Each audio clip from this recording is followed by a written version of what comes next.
হাসনাত আব্দুল্লাহ কুমিল্লা সরাসরি প্রশ্ন করবেন, ব্যাখ্যার প্রয়োজন নেই। আসসালামু আলাইকুম। যেহেতু শিক্ষা নিয়ে কথা হচ্ছে, আমাদের বর্তমানে মাননীয় স্পিকার, আমরা যদি বর্তমান শিক্ষা ব্যবস্থা দেখি, আমাদের এন্ট্রান্স ইনস্টিটিউশনগুলোতে বিশেষ করে প্রাথমিক শিক্ষায় আমরা দেখছি যে ভর্তি প্রক্রিয়াতে আমাদের এখন দুইটা পদ্ধতি প্রচলিত ছিল। এডমিশন বাই মেরিট আগে প্রচলিত ছিল, এখন সেটা কনভার্ট হয়েছে এডমিশন বাই লটারির মাধ্যমে হচ্ছে এখানে বাচ্চাদেরকে ভর্তি করা হয়। ফলত যেটা হয়েছে, ফিডার ইনস্টিটিউশনগুলোর শিক্ষার মান অনেক কমে গিয়েছে, যার ফলে টারশিয়ারি এডুকেশনে আমরা হচ্ছে কোয়ালিটি সম্পন্ন ছাত্র আমরা হচ্ছে বিশ্ববিদ্যালয়গুলোতে আমরা পাঠাতে পারি না।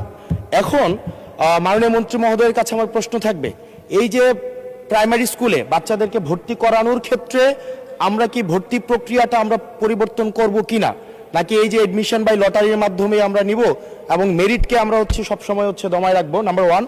আর নাম্বার টু হচ্ছে, আমাদের বর্তমান শিক্ষা পদ্ধতিতে আমরা যদি দেখি, আমরা যারা পয়সা দিয়ে কিনতে পারে তারা হচ্ছে এখন ইংরেজি মাধ্যমটা কিনছে, যারা পয়সা দিয়ে ইংরেজি মাধ্যম কিনতে পারে না তারাই কেবল আপনি যেই শিক্ষা পদ্ধতি আমাদের জন্য জনজীবনের জন্য আপনি চালু করেছেন সেটা আমরা কিনছি, আর যারা সেটাও কিনতে পারে না তারা হচ্ছে মাদ্রাসা শিক্ষা পদ্ধতি কিনছে।